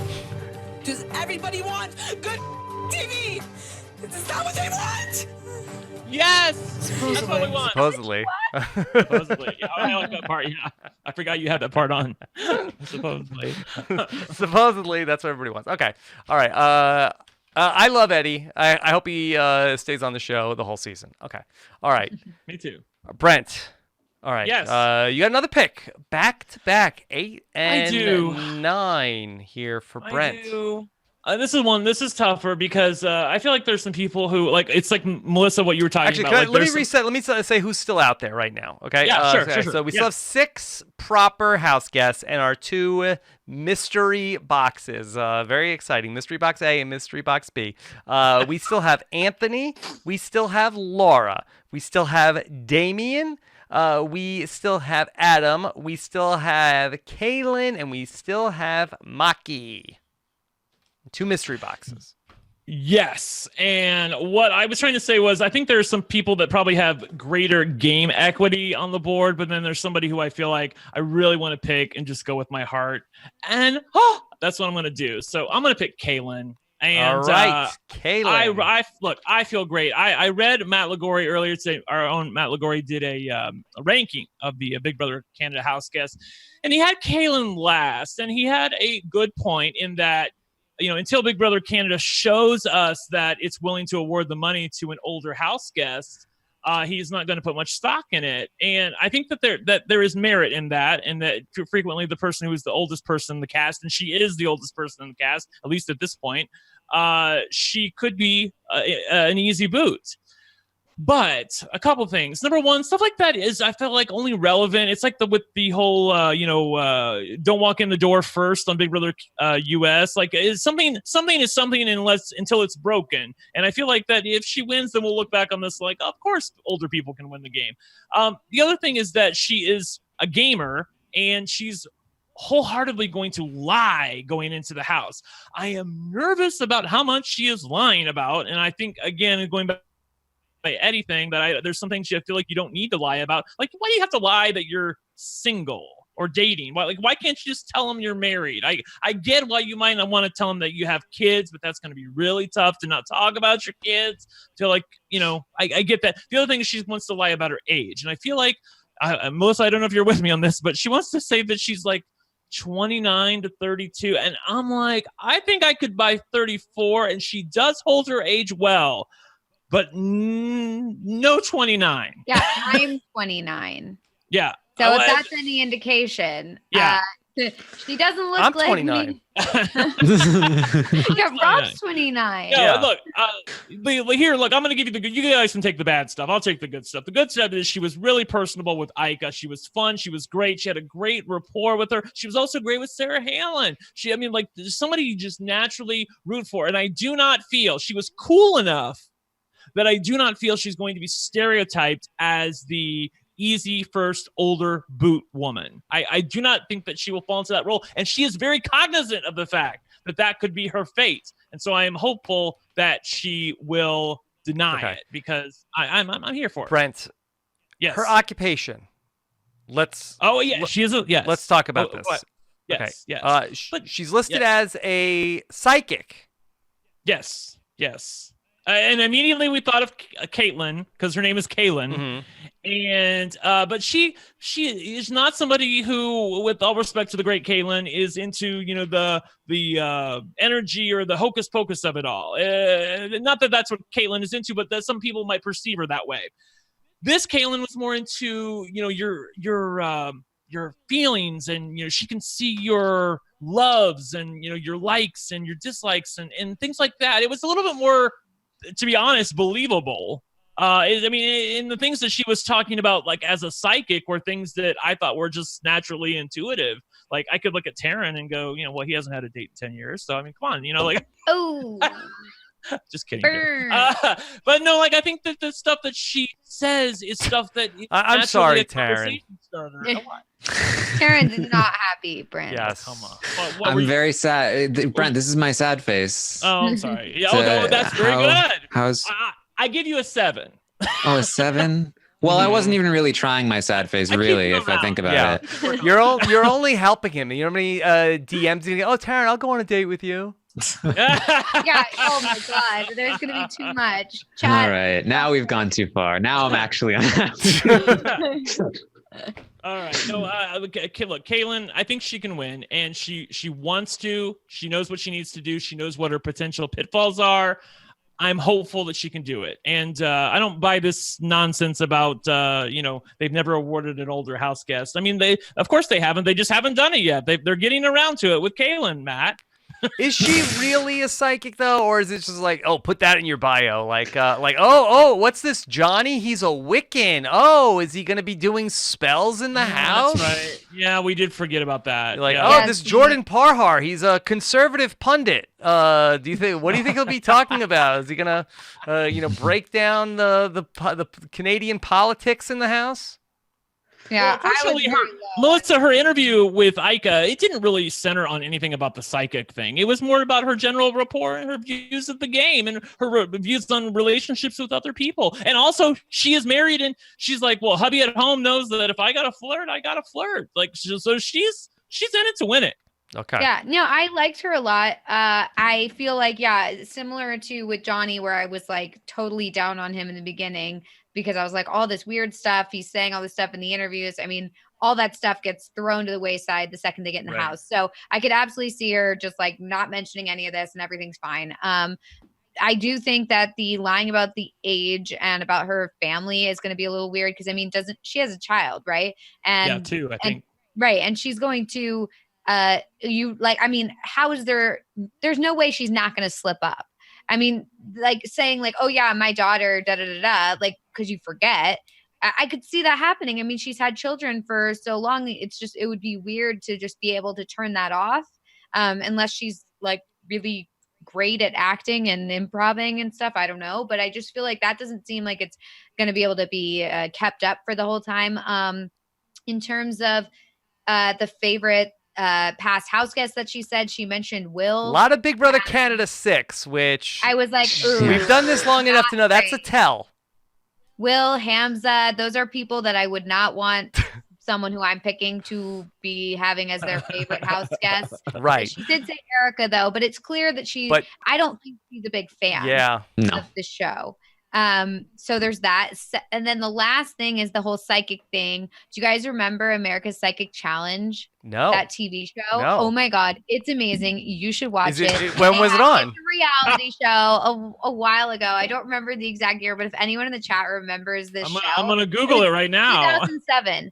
Okay. 2007. And each episode they'd bring in like 4 different people and they do these challenges where they tested their psychic ability. So for example, one, they'd hide somebody in the trunk of a car at a car dealership. And psychic had to go around to the various cars and determine where the person was hidden. And like half the time they wouldn't be able to get it. But when they were able to get it, it was really cool. And then if they got it, they'd move on to the next challenge. I'm sure it was all on the up and up too. Crime scene. Well, the fact that they showed them not getting it for the most part, like if there were episodes where no one got it. Anyway, it was such a great show. I've watched it many times and recommended it to everyone. And I don't really have anything to add about the psychic thing besides just I wanted to plug that show. Yeah. It could be fun. I think, Rob, it could be fun. Like if she brings it up and like has fun with it. Like I with all respect to Caitlin, I feel like maybe at times she took it a little seriously and, How dare you, Brent? First you came for Ica tonight. Hey, I call him as I see him. I do not sugarcoat shit because She said she didn't want to tell the house guests. I remember, but I think she's gonna slip up. I will say, Melissa, I think she's gonna slip up, but I also think she'll be able to say, "Look, I didn't want to tell you because I thought I was gonna be the first one out," or blah blah blah blah blah blah, and they'll be like, "Oh, we understand." I didn't want to tell you that I knew the outcome. Yeah, when I have the spoilers. Brent, if it makes you feel better, that they asked her first out or first juror, she said neither. Winner. Boom. So, that actually segues Spoiler. into my point about Caitlin, is that she answered a lot of questions like that, especially in her interview with Ica. She rejected the premise of the question a lot. She seemed to have a very strong will in terms of like, I see things my way and I reject your question. I'm going to tell you how I think the question should have been asked or what the answer should really be. And I don't like that. I actually do like that as a personality trait in people in general, but I don't like it in somebody going into a game like this. Yeah. If she is unflexible like that in the house, I think that's not going to work out very well for her. when she was talking to Aika and doing a little bit of her psychic thing, she made some assumptions about Aika. I think this is what psychics generally do, where she talked about like, well, you went in and you wanted a protector, and Dimitri's, he was that for you, a protector. And I was like, I don't know, does Aika need a protector? Maybe she's right, maybe she's wrong, but I feel like that kind of assumption about somebody is not necessarily something that you really just want to be putting onto them. And so I kind of got some bad vibes in terms of the inflexibility, making some assumptions, wanting to lie about her age I didn't like, wanting to lie about a lot of things, pretending that she's not a mother, stuff like that, as you guys have pointed out. So I was not super high on Caelynn myself. Okay. All right. I think we might have spent the most time on Caelynn out of anybody here tonight in the show. Okay. All right. Hopefully Caelynn gets more time on Big Brother Canada than she does in our live draft coverage tonight. Okay. So let's get to the number 10 pick overall. And this is going to be Melissa's pick. This will be Melissa's third pick overall. She has Kira Wallace. She has Samantha. And she will add to her team with the number 10 pick overall. I am very surprised I'm still left with this person, because this was a person who I wanted to pick earlier, and this was the person I was waffling with for my last pick. So I'm going to pick Laura. Laura. I really liked her in the interview. I really liked her a lot. And you know what? This could totally crash and burn. I have no idea what the outcome of this is going to be. I could see her either being this like crazy force in the house where she causes drama and fights and XYZ, or I could see her, doing well and getting along with people and being just like a fiery, fun presence. I don't know. But I really liked her interview. I thought she was really well spoken, and I liked what she had to say. And I really liked that she was the only person who said that she would be a villain versus a hero when everyone else in the cast picked hero for their bios. So, I feel like there's something there. I don't know what it is. It could be something there meaning entertainment, or something there meaning she'll do well. I don't know, but I like her. She has the lucky Tamar Braxton haircut. Yeah, someone said that she looks like if you've mashed up Natalie Eva Marie and Tamar. I saw Elena. There's some Elena in here. You could see a little bit of Elena in there too. Yes. Okay. I don't know. I liked her. I liked her too. My question overall was, is she hungry enough? I mean, I wrote that twice in my notes on her, because it felt to me like she's just there for the fun of it all, the experience of it all. Like she's there for the adventure. She even admits that. And I'm like, are you going to be able to do the things that are necessary in order to get to the end of the game and win the game? The things that she liked, to her credit, or the things that I like that she said to her credit, were like, I don't mind lying, or she wouldn't get hurt if other people were lying to her, get over it. She's a big girl. So I'm like, I'm here for that. But I don't know what it was about her. Maybe she feels a little bit too intense at times, or the thing is, I had trouble figuring out what I didn't like about her. It's almost like she was too perfect of a candidate for me. But because of that, I ended up, I had trouble figuring out. For Brent. Rather that I really disliked. So I don't know. I feel like she was a little bit too on the nose. That's what I'm trying to say. Okay. It was like somebody created a player for Brent to pick, and he was like, yes. I'm not gonna pick that one. Like, I just won picking Tamar. I was not super high on Laura myself. She did a thing that I think happens a lot with Big Brother cast members going into the house. She talked a lot about like, despite how I look, people always think that I'm this way, but I'm actually this other way. And I've noticed personally that usually when somebody says that, they don't do well in the game. I found a correlation there that I feel like there's a certain level of like, I think it's because if you have a lot of experience of people expecting one thing from you and giving them another, I think that's not great for you in a game. And I think that it means you're going to have trouble coming off as authentic and having trouble bonding with people because they're expecting something different. And you're trying to explain to them that, no, I'm actually this other way. And I think that that's all not great when you're getting to know people and you're trying to bond and you're playing this sort of weird game. So that I was not super high on. Taryn, can you give us an example or two of people that have said that and it has not gone well for? I mean, I think it happens almost every season. But you know, the person that I remember, the problem I is don't the mean to put first you on the person. spot. Yeah. The first person that is brought to mind is Rachel Riley on season 12, when she's talked about this a lot, and it drove me crazy on season 12. She came into season 13, people knew what to expect from her at that point, and I think that as a vet, so that was why I was reluctant, because she is a winner. But I on season 12, that was people knew what to expect the second time she played. Yes. Yeah, in season 12, she was like, you know, I'm a scientist, I'm smart, I'm working, you know, I'm in school, you know, and trying to, or have been in school, and I'm trying to be taken seriously, and that really clashed with what people perceived her as coming into the house. So that's fair. Okay, all right. Anything else on Laura? You didn't say anything on Laura. Yeah, I had her probably around like 5 or 6 on my board, so I definitely would have taken her if she gotten to me. I think she'll be fun in the house. She seems like she knows the show, and you know, when we're at pick number 10, there's not really any bad picks. So, or they're all bad. I mean, we don't know. It was Laura or a guy or a douche canoe, as I say. So, or one of the mystery picks. Yes, 2 mystery boxes. I believe both are women for the mystery box. So I'm not really a risk taker, so okay. I don't know. Hey, gotta risk it to get the biscuit. All right. Taryn, only 4 traditional house guests are left, and the 2 mystery boxes are there to be opened.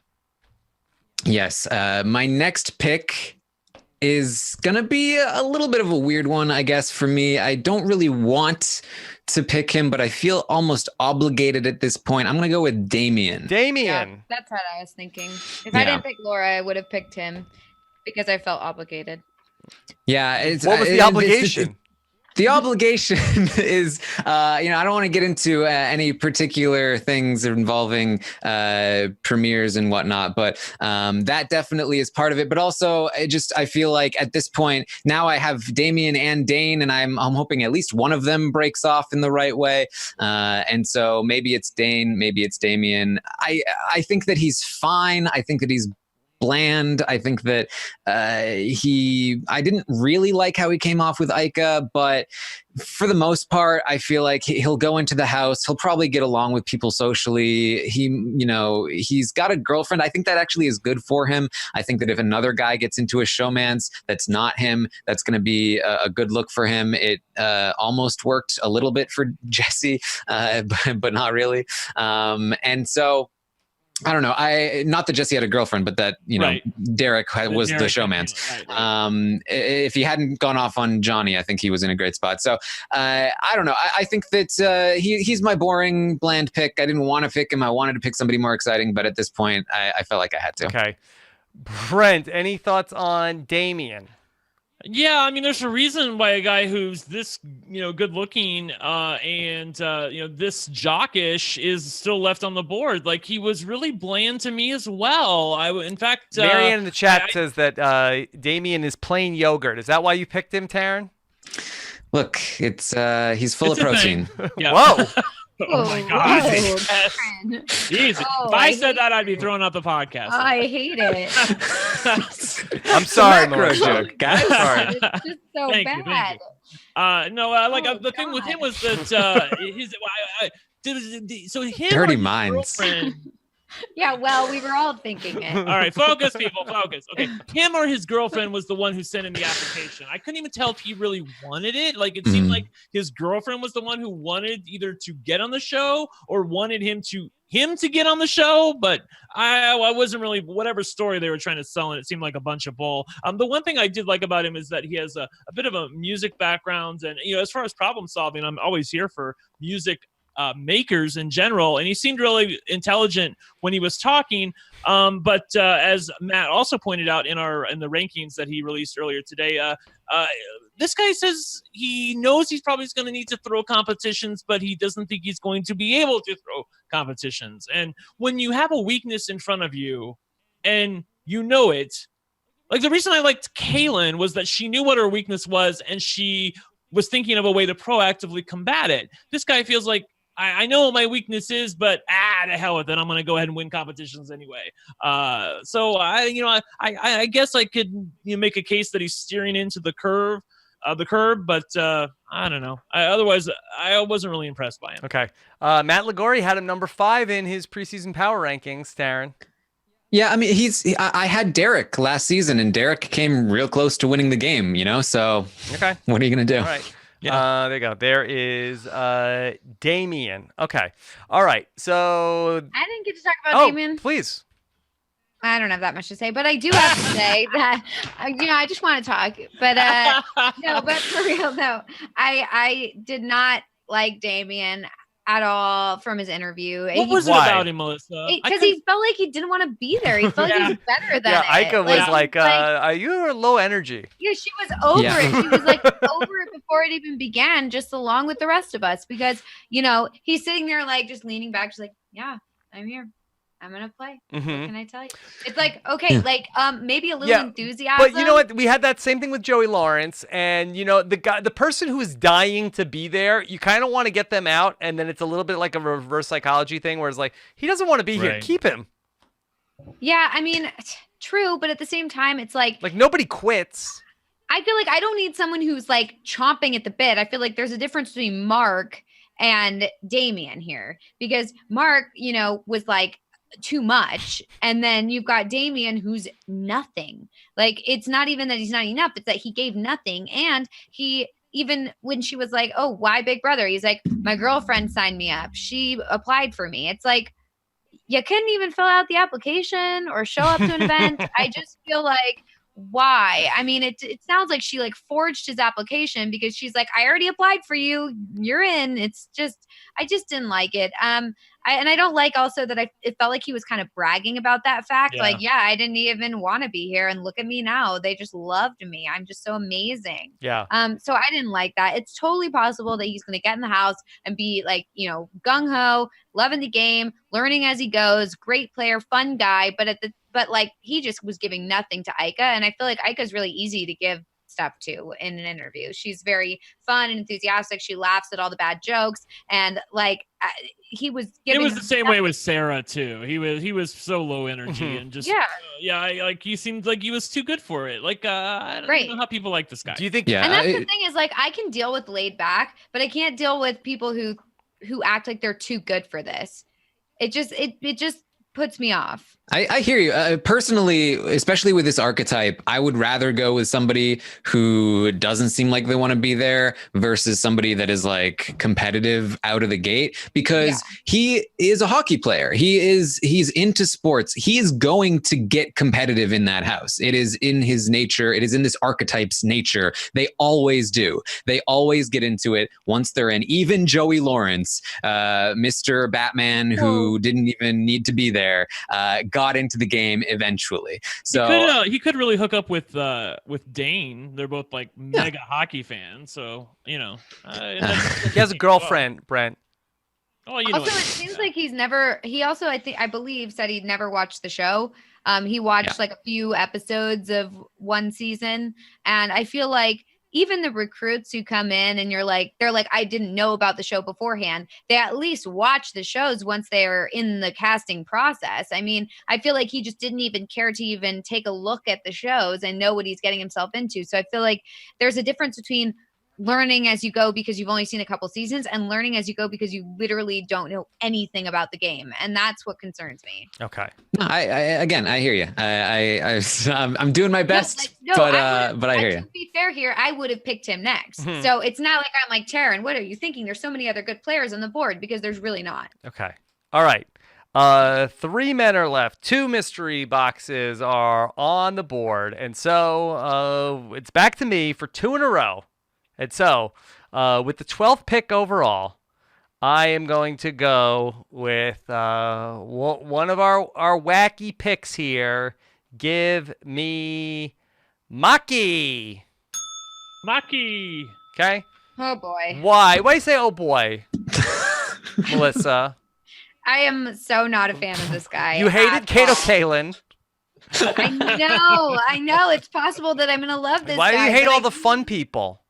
I don't like the people. Okay. Look how fun he I is. wrote down his quote. He said his goal in this game is to be a positive presence and have fun. That makes me so annoyed. I don't want to be a positive. I don't want positivity and I don't want fun. Okay. This is Big Brother. I want someone who wants to play and wants to win and is ready to go. And look at his picture. So fun. Look at that picture. You look at that picture and you tell me that's a Tom winner. Green liked fun. No way. I want the Melissa bot to like clip that little of Melissa going, what would you say? I don't want positivity and don't want fun. Look at his picture. Don't want fun. Look at his picture. Yeah, I think the casting looked at his picture and they were like, character. And I feel like my prediction is that casting made a mistake. I don't think this guy is going to be a player or a character. I think he's going to go in there and he's going to be boring. That's what I got from his interview. I think that he seems like a wacky kind of guy, but in reality, he's going to be in that house and he's just going to be like chilling around, doing nothing. Mhm. His best case scenario is if he has like some funny quirks and he becomes the kind of like mascot of the season. But beyond that, I really feel like it's not great. And like, you know, he doesn't know the show. He was awkward with like, he seemed very lost with the whole process. He very clearly was like, oh, they like when I say group mance. I'll just keep saying group mance. And it's like, really, that doesn't really mean anything though. Like it's not going to actually be anything on the show. Right. So he was what are we doing? He was also really awkward too in the way he talked to Ica because he said group mance and then he said something like, no sex involved. I don't know what you were thinking, but it was just the awkwardness was cringe when he was with No Ica. sex involved in Also, group mance? Apparently not. It's just about giving love to everybody, Rob. Like this is Even the his group how does this mances person are even get on boring. television? Like, we do not want to see. I'm with Melissa. I don't want love and positivity either. I want a character or I want a gamer. I don't want somebody who's just gonna chill and have fun. No. Yeah. When they have fun, it's not fun for us. We want either competitive or we want character crazy. So he also didn't know what the have-nots are. He's not even really a fan of the show. He knew what HOH was, but only because if you're HOH, you get the iPod, and he really wants the iPod for the music. Like his, he might make it to the end and win the game by the grace of God, but other than that, there's no plan. There's no way. I don't see it happening. Okay. All right. Well, then I'm just going to be the only one that's going to enjoy the Maki ride with the poems and everything. I will say, Rob, I would have considered picking Maki at this point just because, he might be the mascot, and on Big Brother Canada, being the mascot means a lot more than on Big Brother US. Let's see and Maki so I could with see Marsha him. the Moose. Yeah, exactly. And so I could see him drifting along to the end, having a couple things go his way, a couple of twists here and there, and then all of a sudden we're looking at Maki as the winner of Big Brother Canada 7. It could happen. All right. So here we go. I got some choices in front of me. So here's who's left on the board. Board. I have Adam, I have Anthony, and I have 2 mystery boxes, and I am going to open a mystery box. Okay? And we have mystery box alpha and mystery box beta for whatever comes first in the alphabet, and I will take mystery box alpha.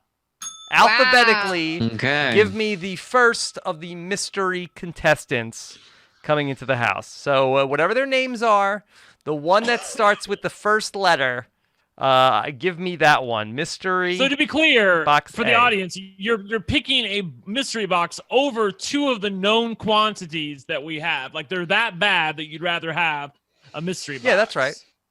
Yeah. Okay. No, that's all right. That's I accurate. just wanted to paint the picture for people who are not really following too well. All right, and Yes. we'll see. Maybe it's a good move. Maybe it's not. They got a 50-50 chance to get into the house, and they're a complete unknown to us right now, or mostly an unknown. Do we have any? What's the rumor mill saying? The rumor mill is saying that there are 2 women and they're both apparently 2 badasses. Apparently, one of them flipped off the camera. Heard that before. Hamster Watch. Yeah, I know. How right? badass. Yeah, I know, right? Hamster Watch I believe the last time we did a draft, they we were dealing with reports that the person who won the season flipped off production and had quit the show. So. Yeah, that's true. Yes, that's right. Yes. Yes. So who knows? But this is reports from the first night taping. Is that? Yeah, first night taping, right? Yeah. And I have learned to trust Hamster Watch. They have not led me wrong. Hamster Watch is great. Yeah. So I'm sure it's a vote between two women. Although I don't know why. Again, like we said at the beginning of the show, I don't know why they're doing this vote in thing. I guess they're trying to recreate the whole Allison during what was it, season 2, where she like walked in and then they also that was a really great moment. But I don't think it's going to happen again. Okay. All right. So whoever's alphabetically first. That's who I picked. How's this going to work? Are they going to see them and then they'll do the first eviction and then they'll come in for like the Sunday night episode? Is that usually how this goes? I thought I heard that they were going to be moving in with the rest of the cast. Well, how are people voting? I don't know. They have already moved in. So they've already the cast moved in on Saturday. I don't understand how this voting. I think they're going to announce it on Wednesday night, and they're either going. Maybe you might be voting all week. I could see them waiting a week and then having them move in the following Wednesday. Although I don't know where they would put them. I guess they just keep in sequester. Mm-hmm. Or they could move in right after the first eviction if they only have voting going on for like a day. So it's one of the two. Okay. All right. Mystery Box A. All right. So we have Taryn, then Melissa, and then Brent has the last pick. I don't like what's been done to me with this draft. It looks very different from my ideal draft because now I've got 2 guys left and a mystery box. I can't take the mystery box. It's a 50% chance that they don't even get in the house. Plus they're in a week late. I don't like that. So I can't go with that, which means I have to pick either Adam or Anthony, neither of which I ever expected to pick. So, oh man. I just wanted one of the mystery people so bad.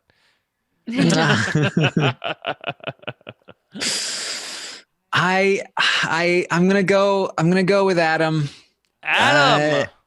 I feel like that's the easy call. I know it is, but it's like now look at my team, and it's like now I feel very specialized in an area that I don't want to be because I don't think the like this I have 3 bros at this point. I don't think a bro is gonna win the season. Well, good but news. I don't know how this happened. Let's talk about Adam's plans. Taryn loves bros. You know, if Adam succeeds with his with his plan, then my team You're looking is good. looking real good. Right? So Adam, he is a 27-year-old oil field worker. He knows the show really well. That's really one of the main reasons I went with him here. He's been watching for 10 years. I said he idolizes Dan and Derek. He wants to go into the house and he wants to form the Brigade 2.0. He wants he wants to go through the exact formula for how to create the brigade. I heard this and immediately was like, this is the dumbest thing I've ever heard. You clearly don't understand how the brigade formed and how they worked. And he didn't know who was in it. Derek or Taryn at one point he said that Brendan was in the brigade. That? Oh my god. The Brendan. Well, so he wants to get 4 guys together and then they will each have a side piece that they will bring in. So that will be 8 people total with a core of 4 that is 4 bros, and then with 8 votes they will have the majority in the house and they will run the game just like how the brigade did it, because that's exactly how the brigade planned it from the very start, and it definitely wasn't more organic than that. So I think he's going to go in and he's going to be way too aggressive and controlling, and I don't like it. His understanding of the game was like the understanding that somebody might have if they've only watched the show for years and they just talk about like, oh yeah, the brigade, they are masters of the game. They are, but not for the reasons that a lot of people, I think they are. His understanding of the game seemed very entry level. He talked a lot about men and being men and working with the bros, and once we get down to the end we're going to duke it out like men, which seemed to me like he's going to have an issue with women, just at the very least an issue with connecting with them. I think he has a very sort of old-fashioned sort of gender sort of understanding that I think might cause some issues, especially in this house. So I think that all of these things are pointing to a negative place, but I went with him because he knows the show. He at least has some kind of game plan, and maybe he will be so outrageous that they will not see him as threatening, and he will somehow get through. I don't know. I don't think he's going to win the game. All right. Yeah, I started out his interview liking him because I was like, wow, he's a fan of the game. He loves the game. He's very excited to be there. Seems great. He's athletic, all that sort of stuff. But then the more he talked, the more I was like, okay, doesn't seem like he fully understands the intricacies of the game. And also the way he was talking about, we're going to get 4 guys together and then have our side items. And then we're going to, have 8 people. And then we're going to peel those layers off. It was like, he acted like he was describing some like brand new strategy that no one's ever heard of before. And then it'd be like, whoa, my God, even though he's like literally describing the brigade, which he had just talked about. So it was weird to me the way he was like acting that this was some new thing when we all are like, yeah, duh, people have been trying to do that for years. Like, yeah, it worked at that point, but I don't know if this would work again. I just feel like it seems like like Terrence said, like I just don't know if he's going to do well with the women in the house. And I don't know if he's going to care if he does well with the women in the house. And I feel like that's going to be an issue, is if he only wants to work with guys and he only wants to get along with guys and he only bonds with the guys. I just feel like that's not going to go well for him, especially when it seems like there's a lot of strong women in the house. I will say that I heard him during his interview, and he was specifically excluding women. He was actively doing that when he was describing stuff to Ica. But I'm thinking like the practicality of that. I'm hoping that it doesn't work out like that for him. Look, here's the good things about Adam. He has a little bit of a country accent, so I feel like just that by itself will cause people to underestimate him. He was also really hard to read, but he seemed personable enough with Ica that they had developed a rapport. She was annoyed with his whole brigade plan. I have written like a brigade fan, brigade plan. That's basically the 4 words that will sum up him. Good He's mnemonic very device. outdoorsy. I know, right? He likes the outdoors, and I think he could be good in the comps, but he's got a very big build to him. I'm not even sure big guys tend to do well in comps that are on Big Brother. His best hope is that even if he does go through with something like this and gets into a group of a couple guys, I don't think it's going to work out as neat and clean as he thinks it can, but has a group of guys, maybe 1 or 2 of them get evicted. He's by himself, and they underestimate him because he has a bit of an accent. I mean, what do you think? Isn't this typically the story of Big Brother Canada, where there's a bunch of guys that get together in the beginning of the game, and it's like, they got a couple of HOHs, they're going to run the table, and then the other side of the house inevitably forms and then knocks out 2 or 3 of them again, and then like 1 or 2 of those guys end up moving on. I mean, that's sort of like I think he'll be in whatever alliance forms. Big Brother and Big Brother Canada specifically. That's sort of like the template for the game. Yeah, I think he's going to do well at first. I think that he is going to go in. He is going to form an alliance. I think that a lot of people talked about joining a big alliance at first. And so I think he will be at the head of some kind of biggish alliance. And I think that is the worst possible thing for his game because everybody in the audience is going to hate him. And he is never going to get any kind of benefit from the production or any twists or fan votes. And I think that he's going to get into some trouble, trying to survive that initial reaction where I think he will be seen as the head of the snake that needs to be cut off. Okay. All right. So, anything else on Adam? Because I mean, feel like he's a good looking guy. I feel like he could get into a showmance. Maybe that will soften him up a little bit. That was the thing. I was like, the one thing that could help him is if he got into a showmance. He said, no showmances. I'm not into showmances. So I think he needs to be into a showmance. I think that's the one thing that could help him get in with the women and cement a sort of placehold on the game. But he doesn't seem interested right now. Okay. All right. Although, people say that all the time, though, and then they always end up in romance. So, it could mean anything. But, the fact that he doesn't seem to want it is not a good sign. Okay. All right. Now, Melissa holds all the cards here at the end of the draft because Melissa will decide her own pick. She will decide Brent's final pick here once again. And so the choice here is going to be Anthony or the mystery box be?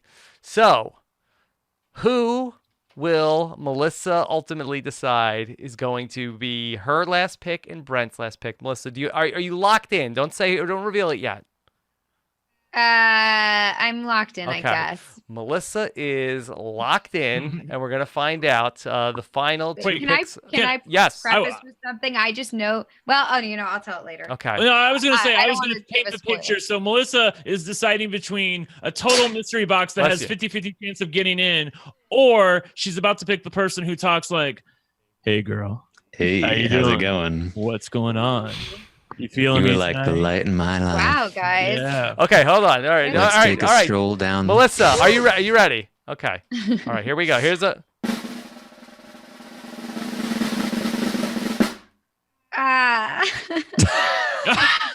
Melissa, Did we you're just supposed to say influence it. you? Oh no. I'm gonna pick Anthony. Anthony. All right. And you want to know why? It's because, okay, I just know that if I pick the mystery box person, that person is going to be the person that does not get in the house. But if Brent picks the mystery box person, that person will win the game. So that's what I just can't. I can't do it. My luck would give me the loser, and if Brent picks it, his luck would give him the winner. So, Well, so you just gave it to him. Yeah. you know what? Maybe I have. Was But you know Anthony what? going to win the game if you picked the mystery box person? Because at least one of your other people in the draft could have won if Brent doesn't win with the mystery box person. You guys just wait and see. Brent's gonna win with this Okay, mystery box. Melissa, is there a path Yes, for Anthony? Matt Can you Ligori say has anything Anthony at number 3 in his preseason I power was rankings. Yeah, no, stunned you know about what? that. I feel like that did influence me a little bit. When I saw that Matt had him so high, I was like, "Ooh, maybe I'm missing something." And then I rewatched Ika's interview with him, and I was get like, into Anthony mode to talk about it's Anthony. not so Unbutton a bad. few buttons on my shirt. I Ika was. think it's not. Yeah, go ahead. I don't know. I don't know if it's as bad as people are saying. Ika was like, "You're Oh, I you're don't know giving about me that. Netflix and chill over here." Yeah, but if you put him in a house with a bunch of people and then it's just people, talking and hanging out, and maybe he's sharing fun stories. Who knows? I bet he's I got just feel some fun there's- stories. There's a difference between a one-on-one interview where you're kind of trying to show off versus like hanging out in a house. So I could see him doing okay. I have good news for you. Ooh. Okay, because he did an interview with Ika, but he also did an interview with Sarah Hanlon, and he was better with Sarah Hanlon. Okay, well that's Yes. good then. He was. He He couldn't was better control by himself far. around Ika. Yeah, it was ridiculous with Ika. Like, she even told him, like, dude, stop doing that, and he would not stop doing Can't that. stop, Like, won't stop. he could not turn it off. But with Sarah, it was Luckily, more, Ika won't be in the house. Yes, Maybe people exactly. will find it charming. I think they'll find it douchey. It just Yeah, it was so toned down. Like creepy. Ika said so many times in the interview, like, "Whoa, are we on Big Brother? Are we on The Bachelor?" he- She said that like 5 times, and he was completely lying. deaf to it. He was lying too, because his tone with Ika was definitely different than his tone with Sarah Hanlon. He was a little bit more personable with Sarah Hanlon. It was his voice was a little more up. It had more energy. He wasn't trying to sound sexy when he was talking to Sarah. Can't help Hanlon. it. So I wanted to shake him when he was talking to Ika. Look, here's the thing. There's going to be guys in the house, and he's going to have to talk with them. So he's going to have to sound normal when he's talking to them. And, there was even one point in time where he was talking in the interview, like, do I really want this? Do I want to go on the show? The answer is yes. I'm like, oh, that sounds so affected. Like, To be such a fair- Hamlet act. When I rewatched the interview, I put it on 1.5 times speed. So I was like, this guy's fine. He's fine at doesn't have a 1.5. voice. Yeah. At 1.5, times great. speed. He was, great and fine and energetic. And, maybe that's the way he just needs to go about the game. Okay. I'm realizing I never even I only watched it on like 2 times speed, so I don't even know what he sounded like at 1 time speed. I can't even imagine. Okay. All right. So that's Anthony. Looking forward to watching Anthony in that. He does say he's going to have showmance or no-mance. He says no-mance, Melissa. You buying that? Yeah, right. Yeah. But he can't No. help but flirt because Yeah, that's look, I'm true. just Maybe a he flirt. won't have What are you gonna do? He might not have a showmance, but he'll definitely have many flirtmances. Pokemon and 9 in the chat says Matt is canceled. Sorry. Yeah, I would like him to come on the show and explain that to me. Number 3. I mean, I about lost my head when I Okay. that. All right. Also, who's your Big Brother idol for Anthony? He says I have to go with Ryan from season 6. Ryan. Yeah, didn't even know Friend who of the hell he was podcast. talking about. Yeah. He was like, Ryan, like from last year. Ryan, like I could see Ika's head going, like, is there another Ryan? Yes. Like, Okay. Well, to be fair, the show's edit made Ryan look really good. I forgot about that. By the end, he got the Canada save. Yeah, so here's the thing: is he looked really good in the edited version. This guy doesn't seem like a fan of the show, or that he's watched the show. So it's possible that he watched the season, saw him at the way Big Brother Canada, the editors wanted him to be seen, which was like this nice guy mastermind or whatever. And that's the way he viewed him, and so he thought like that would be a good answer. Yeah, that's a very fair point. Mastermind. I do remember that week that Ryan was HOH, and Canada got none of that. They got he was absolutely insufferable. Ryan, I love you, but you were insufferable as HOH that week. And Canada saw none of it. And then the week that he got the Canada save, they gave him the boohoo edit. Okay. So, And I could see Anthony being that kind of HOH. Mm-hmm. All right. Great. Well, So, Brent, be good TV. it's up to you. And you get Mystery Box Beta. Yes. Okay. I'm such a beta. Okay. Yes. Mystery And this is first name alphabetical, First right? name, alphabetical name. order. I Yes. went with the beta, and just in case they have the poll, I feel like that they'll have the first alphabetical person up top. Didn't work for Kirsten. Was she alphabetically first? I don't remember. She's alphabetically. I don't even first, remember what but- Plur's real first name is. Veronica. Oh, okay. Yeah. All right. Yeah, but she was good though. So Yeah. she had a good versus evil. So it could have been the other way Yeah, around. good. I just don't the thing about let's get rid of a person. It's just like, here's a person, now they're gone. I still don't care. Yeah. Like I don't care. I don't know why this matters to me. And then also voting a person on. I don't care about either of them. Put either one on. I don't know who either of them are. And in the one instance where I did care because I did know one of them, it just was really terrible. I think Mikey dragged her down. I think nobody cared about Mikey. They liked they didn't like the DJ. No, it's the thing that retweet. whenever they give Canada a choice, Canada screws it up. Like, you guys are terrible with your Big Brother elections. I think that people in glass houses, Brent. Okay. All right.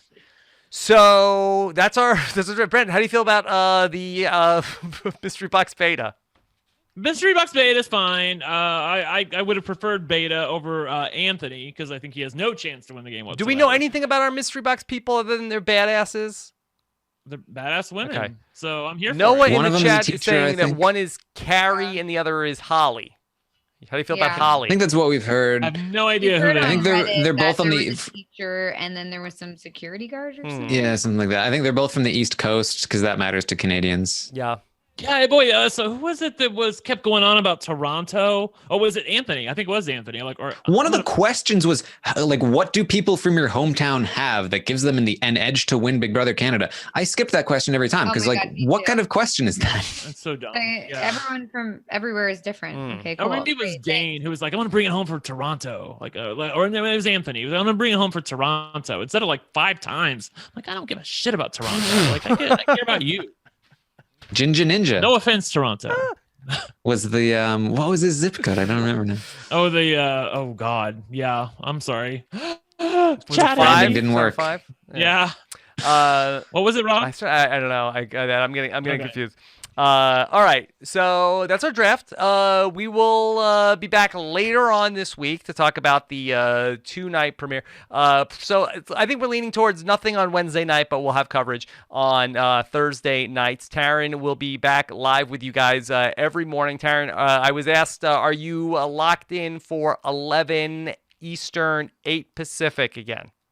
Yes. Okay. 11 a.m. Okay. Then LFC Roundtable is back for Big Brother Canada. Yes. Okay. and we will on a day that an episode is not on. Right. So probably a Monday or Tuesday, looking Yes, like for probably. the LFC roundtables. And then what we'll do is on Thursday nights, that's going to be our live night after the episode recap. So no episode recap on Wednesday night because of the Survivor is going to be on at the same time as that. And then we're not going to have a Sunday night episode recap either, but Taryn will have the Sunday morning recap, and then or the Sunday morning live feed update and the Monday morning live feed update. So if anything comes up from the episodes, Taryn will cover it then, and then we'll have a live show on Thursday nights after the eviction, and then exit interviews as well. So a lot of Big Brother Canada coverage coming your way. For those people, we always get this, how do I watch Big Brother Canada? That's a little more complicated, but look, we at least I know in the patron group. Just follow my Twitter, and I will tweet something out. I always tell people, like, right before the show starts, I tweet out a little bit of information that can hopefully help you in your endeavor to watch as much of Big Brother Canada as you can. So Feeds can be watched with BB Viewer, and Hamster Watch has links. Yes. Yeah, if you go to hamsterwatch.com, Hamsterwatch will have a guide explaining all of the different methods that you can use to watch the show. You can either watch it live, after the fact, you can watch the feeds on the website or with BB Viewer. There are plenty of options, but if you go to hamsterwatch.com, she'll have it all for you. But BB Viewer does not require a VPN. Yes. But RJP does not endorse any sort of piracy of international copyrighted TV shows. Okay? All right. Just had to make that very clear. So let's talk about what's coming up here on Rob Has a Podcast before we wrap up. Let's go to, Rob and Akiva Need a Podcast, episode number 25, the idea bracket, a whole bracket full of ideas here for March Madness. One of them will get on the wheel. Go ahead and check out Rob and Akiva Need a Podcast. Episode number 2 of the Wiggle Room, recorded this afternoon. Got to get that published tonight, but that is going to drop, including this week's Wand Off with Josh Wigler for episode number 2 of Survivor. Be on the lookout for that. And then The Bachelor. We're on up against The Bachelor tonight. It's going to be a big night from what I understand on The Bachelor. Episode number 9. So Amy and Haley are going to have that in our Wrap Ups feed. And then Survivor Know-It-Alls will be back on Wednesday night. Myself and Stephen Fishback to talk about what's going on the latest episode of Survivor Edge of Extinction. So be on the lookout for that. And then Thursday morning, probably a little jumping the gun there, right? With the live feeds, right? No live feeds until... You might want to do something on Thursday morning if you want to recap the show from Wednesday night, Taryn, but it's up to you. All right, we'll leave that up to Taryn. We'll go for it. We'll say Thursday. Okay, guys, get your set your alarm clocks for Taryn on Thursday morning, and then Thursday night we'll have a recap after the first Thursday night episode, and I believe they'll have an eviction on Thursday night. So be on the lookout for that. Of course, robhasawebsite.com/patron is the lifeblood of Rob Has a Podcast. Helps keep all of the podcasting going. robhasawebsite.com/patron for more information on everything we're doing with all of the patron-only podcasts and the RHAP patron community. All right. So anything else that we need to set up here as we head into the Big Brother Canada season? We need team names. Team names. Okay. Oh, my God. I all right. about that. All right. All right. I have Taryn, Thank you for waiting Taryn. to the end, Taryn. Yes. Go ahead. So as everyone knows, we went 3 years with nobody winning anything except for me. And over the last year, I've taken a year off from winning. I just decided, you know what? I don't need to win for a whole year. I need to give other people a chance. But I'm ready now, and I'm team Don't Call It a Comeback. Team Don't Call It a Comeback. Okay. All right. Go to Melissa, because I'm asking the chat for help. Yes. Chat, help me. I need a name for my damn team. All right. I'm Melissa. going to stick with my movie monster theme, and so I'm going to go with Team Dracula. Team Dracula. Why Dracula as this monster? Because it was the first one that popped in my head. Okay. All right. Dracula, Don't Call It a Comeback. Brent, are you ready or should I go? Go, Okay. Rob. I am going to go with my team. We're going to be Team Mystery Group Mance. The Mystery Group Mance. Okay. Boy, you guys are no help at all. These names suck. Okay, let me reset the teams real quick before we log off. Okay, so Taryn, don't call it a comeback. That is Kira, not Kira Wallace. That is Dane. That is Damien, and that is Adam. Mhm. Okay, Melissa's team is Kira Wallace, Samantha. This is Lauren. I can't remember my handwriting. Laura. And then Anthony. Anthony. Then Team Rob is Steph, Mark, Maki, and Mystery Box Alpha. And then Brent is. Yes, I have it. Okay. Team what? Thank you. God, the Melissa bot comes through again. This is great. In honor of the Oscars just happened. Team Bohemian Rhapsody. Okay, there you go. And that is Brent's team is Chelsea. Melissa Bot killing it. Is Eddie. Yes. Is Caitlin. And the Mystery Box B. Kaylin, yeah. I was going to suggest team 29 to 32. Okay. All right. Almost. You could almost pull that off. All right. Anything else before we sign off tonight? No, nothing else besides the fact that I am so excited for this cast. This is a really eclectic group of people. There's not I think on Big Brother US, we get a lot of cookie cutter, gym body looking people. And there are a couple of people on this cast that certainly have that kind of a look. But overall, I'm really excited for this brand of Big Brother Canada always seems to give us super fans and people that are gamers and that want to play the game hard and are here for the money and the title. And you can't find that on a lot of Big Brother US versions. So yeah, sorry, not to cut you off. No, I also feel the same way. And I also noticed that for the Big Brother US, it's always a lot of Instagram people, like people who just are there to promote their own personal brand.